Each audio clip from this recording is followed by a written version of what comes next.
Here we're going to look at question 27 from the BMAT 2019 paper. In this question, we're told we have a 100% efficient ideal transformer. On the input side, we have an input voltage of 240 volts, which is connected to a primary coil which has 400 turns in it. On the output side, we have an output current of 2 amps, and our secondary coil has 100 turns. What we're then asked to do is find the correct row in this table, which is asking for the output voltage, the input current, and the output power. So if you would like to have a go at answering this question yourself, then please just pause the video now. Otherwise, we can have a go at doing it together. So to answer this question, I'm just going to bring the information over onto the next page and try and summarise it a little bit and focus on what we actually need to work out, because it might seem like there's quite a lot to think about at first. So all I've done is take our diagram up here, and I've labelled the input side as being side 1 and the output side as being side 2. Now then, we can think about the different things we're trying to work out from our table, and we're trying to find the output voltage, which I'm calling V2 because it's coming out of side 2, the input current, which is just I1 because it's coming the current through this side 1, and then the output power, P2.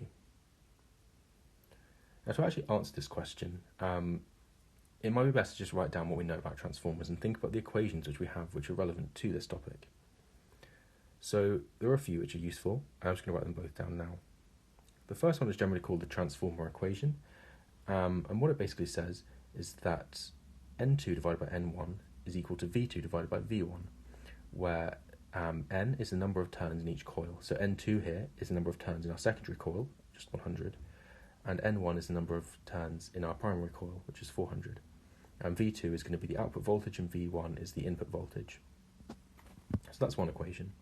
It's definitely a really useful one for transformers generally.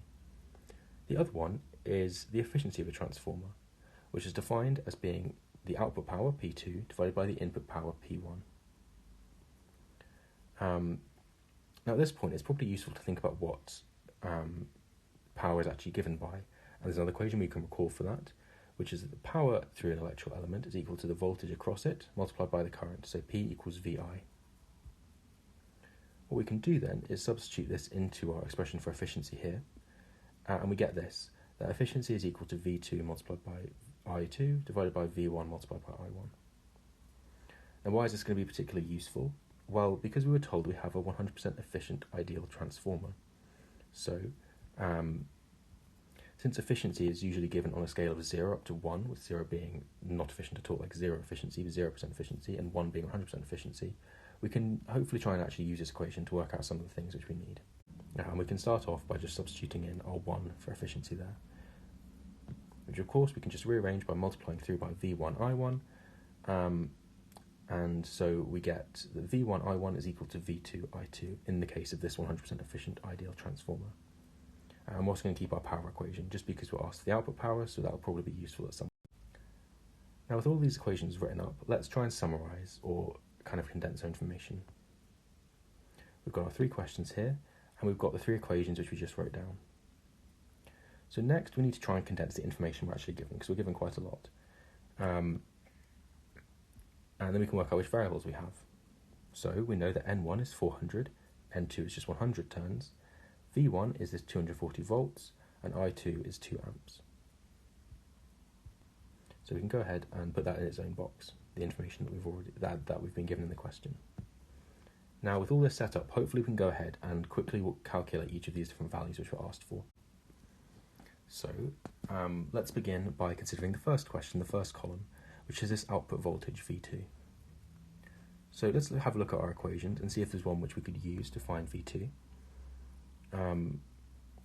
Now we can note that we know N1, N2, and V1. So which equation can we use? We can use this equation here. So let's substitute in the things that we know, and we can keep V2 as a variable. So we get that 100 turns divided by 400 turns is equal to V2 divided by 240 volts. Which of course we can just go ahead and rearrange to get that V2 is equal to 100 over 400 multiplied by 240, which is just a quarter of 240 volts, which comes out to be 60 volts. Now if we go ahead and look at our column here, we can see that the first 4, A, B, C, D, have an answer of 60, and the following have an answer of 960. So we know that the E through to H are going to be false. And it can't be any of those. So we know that V2 is going to be 60 volts, if we can keep up here. Now let's move on and let's try and consider the input current, I1. And again, we can just do exactly the same thing and look at our equations and work out which one we want to use. So we just worked out V2. We know I2 is 2 volts, and we know that V1 is 240 volts. So as you might guess, we can go ahead and just try and use this equation here. And by substituting in the values that we know, we're going to get something like this, which is 240 volts multiplied by I1 is equal to 60 volts times by 2 amps. Which of course we can just go ahead and simplify to being I1 is 120 divided by 240, or 0.5 amps. Again, looking then over at our table, we see that in the second column, A and B have an answer of 0.5, whereas C have an answer of 8. So we can get rid of C and D, and we know it's not going to be that. It's going to be A or B. So all that remains is to find this output power, P2. Now to do this, let's go ahead and consider which of our equations we could use. So as you can probably guess, we can use this power equation, and we can apply it to the case of P2, which is going to be that P2 is equal to V2 multiplied by I2. And we know that I2 is 2 amps, and we've already worked out V2 earlier on. So substituting these in, we're going to get 60 volts multiplied by 2 amps, which gives us 120 volts. So we can just go ahead and look over our table. We see that row A has an output power of 30 watts, whereas B has an output power of 120 volts. So know that A is going to be false as well, and then the correct answer is going to be B.